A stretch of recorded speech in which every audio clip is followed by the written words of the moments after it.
Welcome to Eagle Eye. What a break from Manolo! Interviewing your favorite USA Eagles around the globe. Tony Lamb into the 22.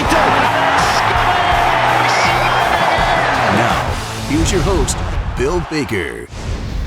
Hello, everybody. Thank you for tuning in. I really appreciate it. When you get a moment, please like, subscribe, follow, and leave a review. Now, today, on this Eagle-Eyed interview, I have Utah Warriors Paul Mullen, the Islander. Now, we talk about the upcoming MLR season, which kicks off this weekend, which I know all of us are really pumped about. And then we also go back to his youth. We talk about the Aran Islands of Ireland, where he's from. And he talks, he loved it. He loved growing up there. And then we go into how he got into rugby at a teenage years and more. So, but full disclosure here first. I messed up. I had technical difficulties on my half. I even sent him the wrong date and the wrong link for the recording, and somehow Paul stuck with it, and we still are able to get this interview recorded. And it's a good one. I hope you enjoy it, but I do appreciate Paul for sticking with me with this one. But yeah, so that was a lot of fun trying to figure that out. Anyway, we do talk about that at the beginning. So here we go. Enjoy the interview. Can you hear me? Yes, I can. All right, sorry. I just had to turn my headphones off and back on, and I guess that was the trick. I don't know. I apologize. I gave you an old link I had for a different interview, and I don't know how I got you that old link, but I'm glad you were waiting there for me, though. Oh, no worries at all. I was kind of I confused myself there, because I called you. I left a voicemail there a couple of minutes ago because it was like Saturday, March 14th, and I was like, oh, I wonder, is it today, the 13th, or tomorrow, the 14th? I was like, Oh. but no worries, because it says it will talk at the bottom tomorrow, so it's all good, all good. Yeah. Are you in Massachusetts, or are you from Massachusetts? Yeah, I'm just outside of Boston. And whereabouts? I have a lot of family in Massachusetts. Oh yeah, so I'm just north of Boston, on the North Shore, so a little town called Manchester by the Sea. Yeah, I know. Yeah, so I have an uncle that lives in Gloucester. Oh, okay, yeah, next door. That's great. Yeah. Manchester's a beautiful spot. Yeah. Wait. Well, as I was waiting for you, or waiting for it to happen, I got a call from Gloucester. Yeah, that's me. Oh. Yeah. I'm thinking, who the hell is calling me from Gloucester? But I'm busy. Go figure.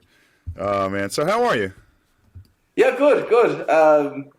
Just here in Salt Lake City. I was going to say sunny Salt Lake, but it's not sunny. It's snowy. So yeah, can't complain. Just ready for the season to kick off now, and we'll see how it goes.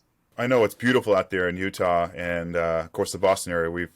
Our snow is gone, but it's sunny, and maybe about 35 degrees right now. Which I'll take the sun. It was nearly 70 yesterday or 2 days ago. Oh wow, yeah. No, we just have some snow coming in right now. I'm looking out the window and I can't even see the mountains. Which, I mean, I'm not used to seeing mountains. I spent a while in Texas where it's just the only mountains I see was the skyscrapers in the city. But yeah, no. So it's quite amazing. I mean, where I'm from at home too, there's no mountains. So yeah, these are definitely kind of eye opening. Yeah. Well, no mountains. There's no trees where you're from. Well, yeah. Yeah. There isn't much. We're a rock. Yeah, we're a rock in the ocean. When did you return to the States? Have you been here the whole time during the whole pandemic? Or were you home at all? No, so I was at home. Yeah. So basically, when the season got cut, what was that last? Was it March? It must have been around this time last year. Like this time last year, yeah. Yeah, and then about a week later, I went home, and it was just mainly to help out, with my with kind of the family business at home, and then somehow I got stuck at home for about 6 months, just with the travel bans and that kind of stuff. So I ended up going. The plan was to go home for 2 months, and I ended up spending 6 months at home. But wow. But yes, and for those 6 months, I was just working flat out, and then I got back in around last October. And kind of been in the States, kind of been here ever since, kind of thing. So since then, we moved from, my girlfriend was in Houston, and we just kind of moved everything from Houston up to Salt Lake City. Yeah. I mean, that must have been difficult to make that trip back from Ireland, because I know Heck, a lot of the flights have been canceled. It's tough to get in and out of the country, or even to get into Ireland. So I mean, was that just an ordeal just to get back over? Yeah. That took it was. I mean, I don't know. Is chaos the best way to describe it? I mean, just because nobody knew how to deal with it, and so I have a brother and a sister that are in college in America, and because they were considered students. They were, able to say, listen, I have classes, I need to go back. So they went back, no problem. And I was like, well, I have a professional athlete visa. And I was like, well, we don't have any games coming up, but I need to go back. And that just wasn't going to fly. So, yeah, I think actually when I was coming back, there was only like 40 people on the plane from Dublin to Chicago. Wow. So, I mean, but I think that you had to have, it was some sort of some sort of exemption to say that, that I kind of need to get back. So at the time, there was meant to be kind of a training camp in San Diego with the Eagles.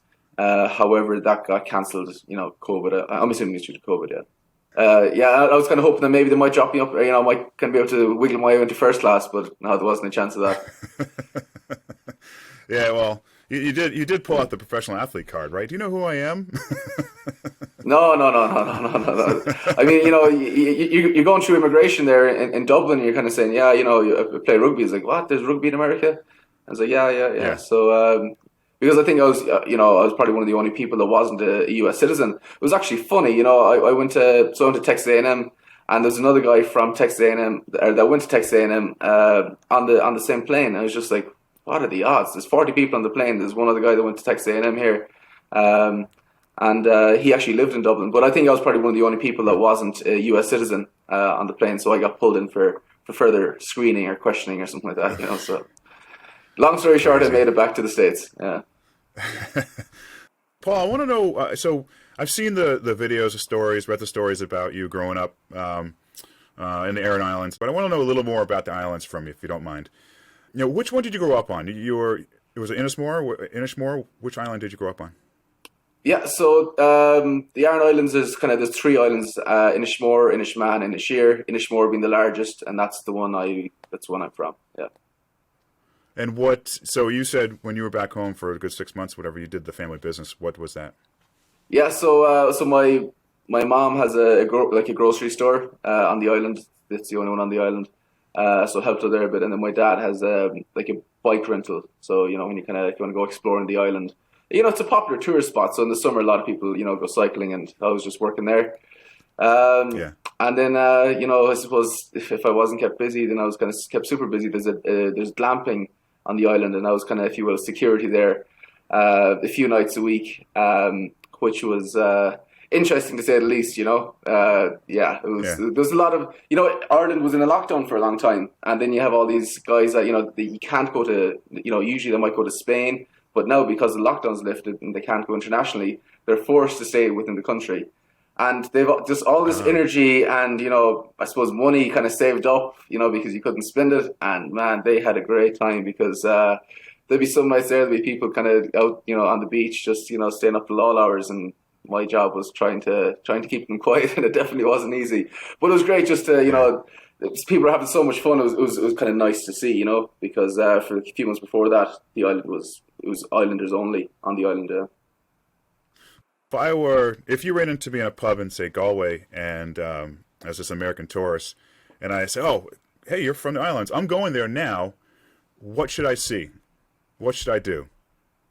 Well, so the first thing I tell you is I hope you're staying longer than one day, because, for a long time there was a lot of people would just come up for the day, and there's quite a bit to see, but they'd only get the main attraction, So I mean, I don't know what's that. That's like kind of going to Paris and seeing the Eiffel Tower and not seeing anything else.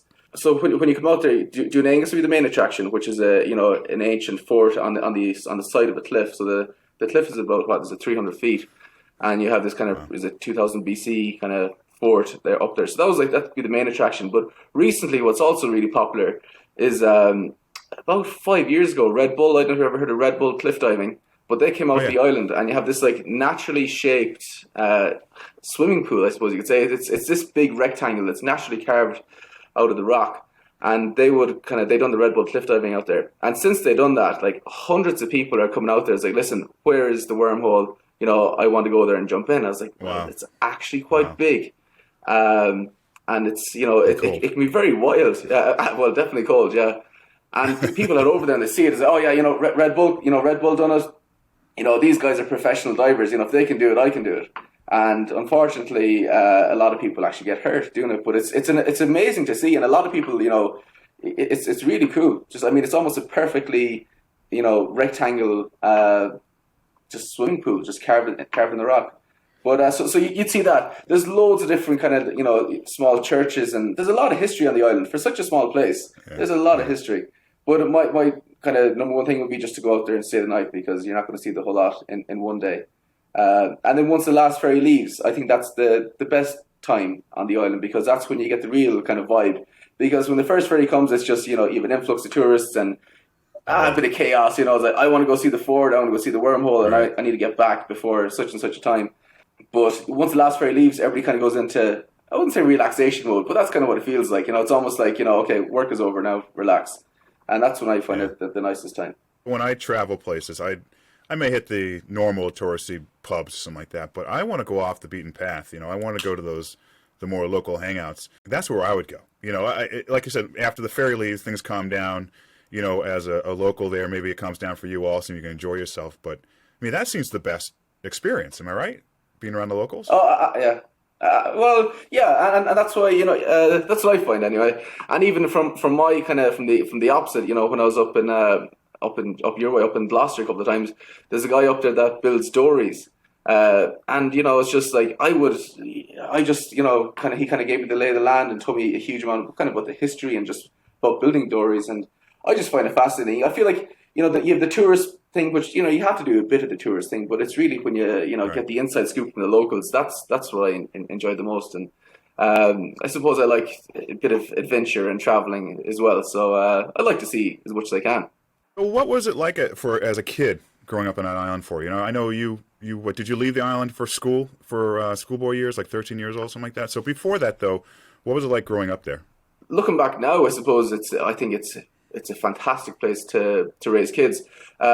Just for me, it was like it's a very safe spot. So you'd cycle to school, and then school is about a mile away. Cycle to school, and then go to school, and then afterwards you probably have either Gaelic football, which is I'm sure you've heard it's kind of traditional. It's a traditional Irish sport, and you'd cycle to Gaelic football training, or you might be to running. There's kind of a bit of a running club, and then you'd cycle home. But in the summer, you've just so much freedom, so many things to do, and fishing and everything. Yeah, I think it's now that I'm over here and I get to see a different perspective, I think it's a fantastic place to raise kids. You didn't start playing rugby though until you left the island. So when you were a teenager, so that's amazing because to me that's amazing because here in the States, most don't start until college, or until recently it's been getting more popular at the schoolboy age and younger, but. For someone in a rugby nation like Ireland, or even if they're in the Southern Hemisphere, it amazes me that someone starts so late and is able to do so well as you right now. So, tell me about that. How did you get into the game at that age? Yeah, well, I suppose firstly the reason why I didn't play any rugby was there was no rugby kind of where I'm from on the island. It was we had a Gaelic football team, and that's about it. And whether you kind of play Gaelic football or when you play Gaelic football, there wasn't really an option, and it was only when I was 12, I went to boarding school down in Munster, which would be kind of the south of Ireland, and then it was the opposite there. It was like, listen, you play rugby or you play rugby, because there was no other options. Right. And I was just kind of, I don't say thrown into the deep end, but yeah, I had no idea. I knew you have to spin the ball and that kind of stuff, but as for the rules, I had no idea what my position specifics were and what I was meant to do. So after a while, I suppose, I got the hang of it. And where I was in school, I was down in a place called Limerick, and Limerick is just like rugby in Limerick. It's like a religion. It's gonna, Thomond Park is there, and it's just, I don't even know, can I explain it? It's just, there's something really special about it. And somehow I kind of, maybe by being in that atmosphere, being in, I started to really like rugby and absolutely ended up loving it. So much so that probably probably too much, because in my final year in high school, my parents kind of said that I was focusing too much on rugby and not enough on my studies, and I was sent to a different school. So, but yeah, so I was 12 or 13 when I kind of was thrown in at the deep end with rugby. And when you were thrown in, what positions were you playing? Yeah, it was prop. Yeah, I mean, I was thrown in a prop, and sure, I mean, I hadn't a clue what I was doing. You know, it was like, you know, Gaelic football now would be, you'd be looking for space. It'd be a bit like soccer. You know, if there's space out here, well, you know, let's say I'm over here, there's space, send the ball out this way, and there was me as a prop, and sure, I was out in the wing. Because I seen space, but sure, I had no clue what I was meant to be doing. But I suppose trial and error, and kind of figured it out eventually. Now, what was the step to get into the Munster Academy or the Munster U18s and that? How did you work your way into that? So when you're playing, that's probably a good question, but when you're playing like with these schools in Munster, there's probably, you know, is there maybe 10 schools or so? A few more, like, you know, I suppose you're playing against each other, and I'd imagine you just, you know, you might say, hey, listen, there's you might be tryouts next week or something like that, and kind of show up, and that's kind of how it went for me anyway. I was kind of, you know, I was like, listen, there's Munster, I was under 18 kind of A trials, and I showed up, and then that was the Munster under 18 kind of A schools or whatever, and then the following year then I got your trials for the Munster under 19s, and then under 20s.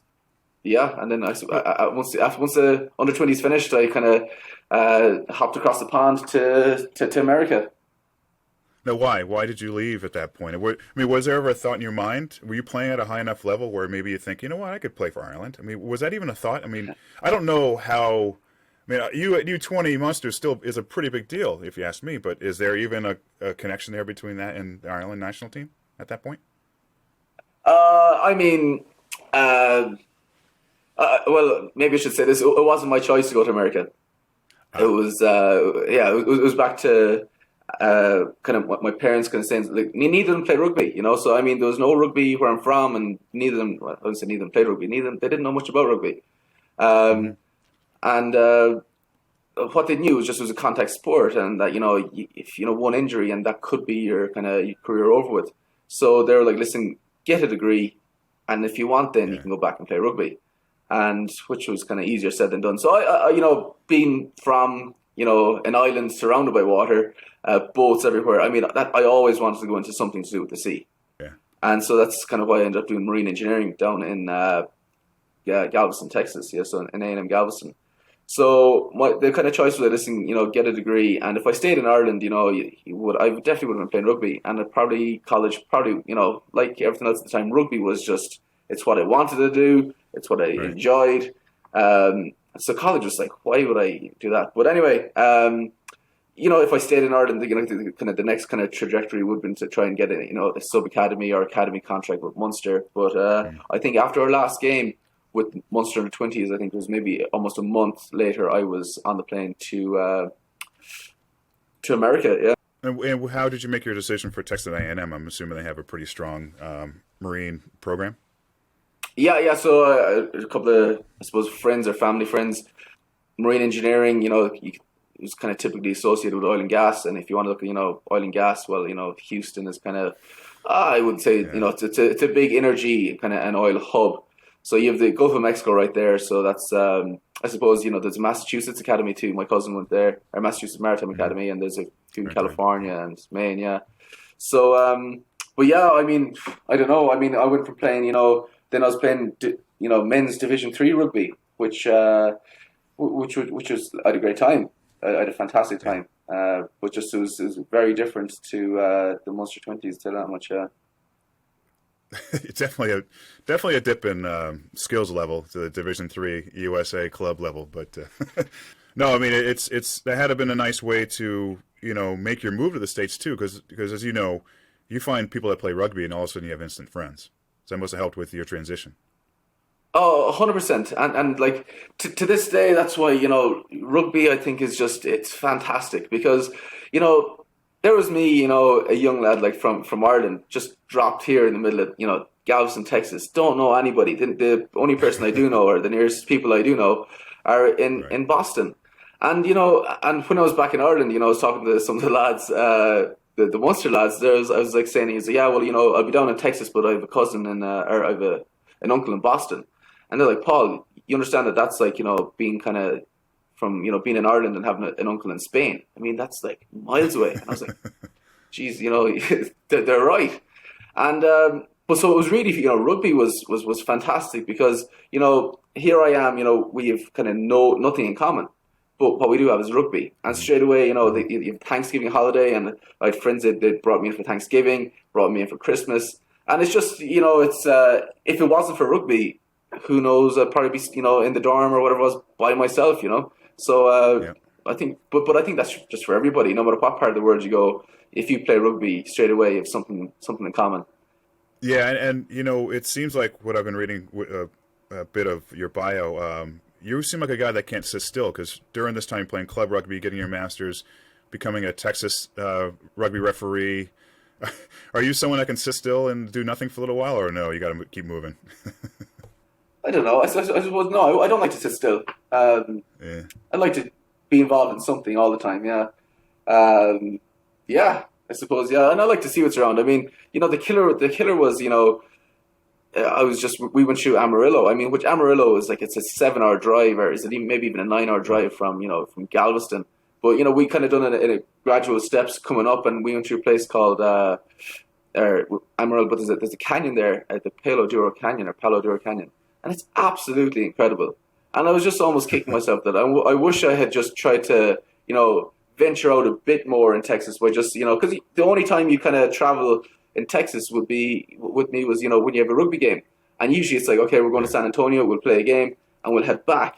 But I always found like the best times were when we went someplace and you ended up staying the night, and that's kind of back to what we talked about earlier. It's like you get to meet the locals, or the rugby lads will kind of they show you around, and I just think America's so big and there's so much to see that I suppose I love to travel, and you probably can't get enough of it. My friend Peter, he's the pilot I mentioned earlier, he lives in Dublin, and we would joke with each other so much because I would tell him how we'd make a day trip to New York from Boston, which is 5 hours. He says, and back? Yeah, he says, we make a 2-hour trip over to Sligo from Dublin. It's a day trip for us. It's not, that's a long trip for him. So he jokes about that. And we talked about rugby. It's like, when I played at Atlanta, we would have, we'd make the trip down to Tampa or somewhere, or we'd get to Chicago. Chicago would be an overnighter. But he was just amazed at how far we'd have to go just for a regular day game. Have a few pints after the match and still make it back. No, it's. I think I was amazed too. My first because when I was in school in Ireland, I mean, I drive an hour. Anything over an hour is a long way, and that's probably why logistically rugby in America it's quite tough, because I mean not only are you giving up, it's not a case of giving up a couple of hours on a Saturday. It's you giving up your whole Saturday and maybe half a Sunday too. So like my first game in America was in Dallas, and I remember like it was a 6-hour drive from Galveston, and I was like, this is mad. 6 hours up, play the game, and then 6 hours back. And back. And I'm like, this is madness. I remember seeing the GPS at the time. This was before you had when you plug it onto your the windshield, and it was like it was a 200 miles to the next turn, and it wasn't even a turn. It was just like keep left. And it's just, I mean, that blew my mind, Yeah, I suppose maybe just because I'm not from, even in Ireland, that would be a long way, So, but yeah. So last question about Texas, and I want to talk MLR in a second here. But since your family is technically in the transportation business with the bike rentals, I took a bus ride from Galway up to Sligo, and previous to getting on the bus, I had a few pints. Well, if you get on a bus in the United States for 3 hours on crazy back roads, there's usually a loo in the back of the bus. There was not a bathroom in the back of that bus for 3 hours. We get out of the bus in Sligo, and we pass our friends running, beeline to the restroom. Why are there no bathrooms on Ireland buses? I suppose most people probably wouldn't be... I'd imagine most people probably wouldn't be travelling that far. Yeah. I'd imagine that's a while ago, though, is it? Yeah, well, a few years ago. 5 years or so. Yeah. Oh, yeah. Yeah, I don't know. I don't know, and that's It's a cheap bus. yeah. Yeah, that's probably it too. Yeah, yeah. And I hope it wasn't one of those, bus Aran buses where it stopped in every little, not even little It town, but did. a little It signpost. did. Oh, Yeah, I did. I stop! thought There's we could get out, but we couldn't. Yeah, it was horrible. there's nothing worse. I mean, because it stops at every little bus stop in the country, and a journey that should take you maybe 2 hours ends up taking like 3.5, and it's just ah, those are the days. All right, so Paul, let's talk about Major League Rugby. You made your move to Utah. You just signed a 1 year deal with Utah. Three years. Oh, 3 year. Oh, excellent, 3 year Yeah. deal. So there's really no luck of getting you to come to the New England Free Jacks anytime soon. So, Actually, I think the New England first home game is against the Warriors. it is. We're going to talk about that in a second. It's going to be a blast. But so, in your experience in Major League Rugby right now, I mean, have you seen the level of play increase since you've got into the league? Yeah, I mean, sure. Yeah. I mean, you just have to kind of look the standard play has definitely increased, and I think a lot of it is to do there's more teams now as well, and then there's also like a Yeah. lot of these kind of big signings. Or a lot of these guys that have a lot of experience, um, like internationals have a lot of experience coming in. So I mean, it's great. I mean, I think it's great for all of us because you either kind of you learn off them, and basically to be able to compete, you have to get better. Um, but yeah, I think in the past few years, I mean, I'm just so excited to see where the MLR will be in, let's say in another 5 years or 10 years. I mean, I think it's going to be massive, Yeah. and that's why it's just granted, right now it's not huge, but like in the past, what three? I mean, last year was hardly a year, but how far it's come. I mean, it's very exciting. What went into your decision to sign with Utah? What went in? Jeez. Well, so my girlfriend, she's an accountant, and Utah reached out and they're like, "Listen, would you be interested in coming here?" And I was like, "Well, yeah." I mean, I said, the real thing is, because no matter where we're going, it's like, if I can get if my girlfriend could have a job, that would probably be more than half the battle. And the next day, she had 3 job interviews, and so that was a big pro. But also, I mean, like, it's a beautiful place, and I think I mean the coaching staff too was with Sean Pittman he's the head coach now, and then Sean Davies, which were both kind of hungry and mad to go. So I was like, yeah, let's give this a shot. So you had a preseason match against Atlanta last week. How did it feel to get back out there? It's been a long time. Yeah, yeah. I suppose the one killer about up here is the altitude. Not used to that. Yeah. But I think the stadiums are is at 4,750 feet, and usually it's almost like you're carrying around a sandbag on your back. But hopefully it'll stand to us once we go down to not sea level, but not 4,000 feet in the sky. So but no, it's how was the game? It was great to get a run out against Atlanta. It was great. Obviously, wish we kind of won it, but hopefully next Saturday against Austin, we'll see how that Your goes. first match. Yeah. So Yeah. talk about the team, camaraderie. What makes your team special? Yeah, I mean, so it's a great bunch of guys here. A lot of kind of is it Islanders? So I feel like maybe for that reason, I'm granted I'm from the not the Pacific Ocean, but I'm from the Atlantic Ocean. But no, a great bunch of guys. Really, really, really nice bunch of guys, I must say. And just hard working. A lot of the lads here have jobs during the day, and then so the trainings kind of would be at night. So it's tough going. It's tough going for me, but I mean these lads are really giving it everything because working a day job and then having to go. So I mean from that aspect, it's professional rugby, but it's tough going. So hopefully in the next few years, we'll be able to go fully professional. Right. But yeah, and there's a lot of lads that are hungry. I mean, we're just hungry. And, a lot of it could be just because we haven't played a game in over a year. So hopefully we can hit the ground running now in Austin next week. So you have fellow Eagle teammates. Mikey, Tayo, Olive. Who should we be looking out for as fans? Like, who on that team should we be keeping an eye on? Yeah, well, I mean, I wouldn't be looking at me anyway. You know, I'm just a prop, so I wouldn't be the most exciting player. But, you know, someone like Mikey Teo, I mean, look at Mikey. Whenever he gets the ball, it's just like, this is excitement, you know. Meanwhile, I'm just kind of there to scrum, line out, and if I carry a ball, it's fantastic. But yeah, maybe someday maybe I'd love to be as, you know, like, you know, Dukey, but no, that won't be for another while. But no, Mikey's a top class player. And so there's we have a few couple internationals as well. We have Cleve, the guy from Namibia. He was at the Namibia World Cup, and then we have a German international as well.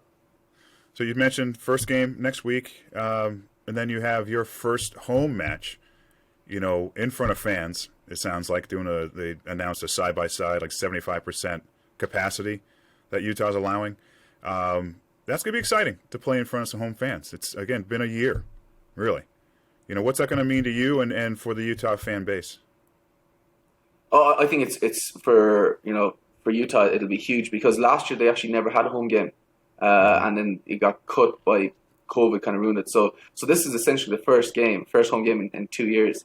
So it's very exciting. And I think for the players, you know, we have a lot to just, you know, it's a big day. It's going to be huge, you know. So no, it's very exciting. Looking forward to that one.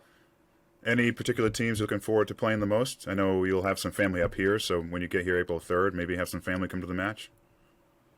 Yeah, no, that'd be nice. And you know, as we kind of mentioned, that'll be the first home game in New England, so that'll probably be a big day out there.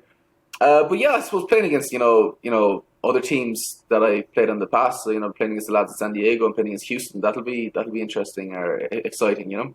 And then just playing against you know lads that I played with in the past, you know. So it's it's I'm just looking forward to this, get the season going, and hopefully that COVID doesn't play too much of an impact in it.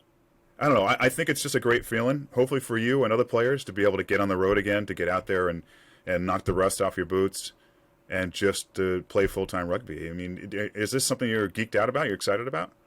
Absolutely. I mean, you know, just like some of the fitness training, to me, maybe it's sure, does anybody enjoy fitness? You know, I certainly don't. Right.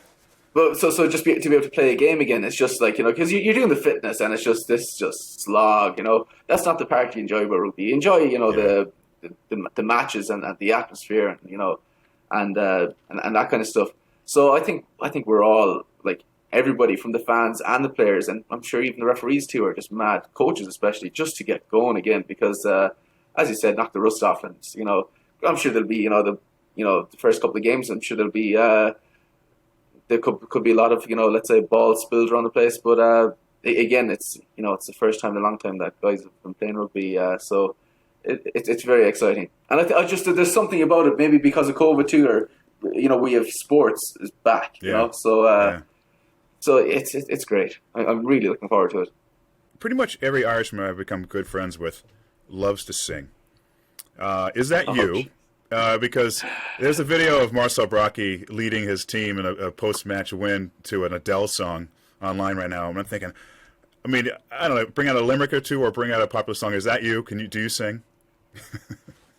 I can sing, but you and your... Well, no, actually, I can't sing, but I like to think I can sing sometimes, you know? But yeah, so if you're going to ask me to sing, no, it is, you know, you probably have no listeners after that. So no, but...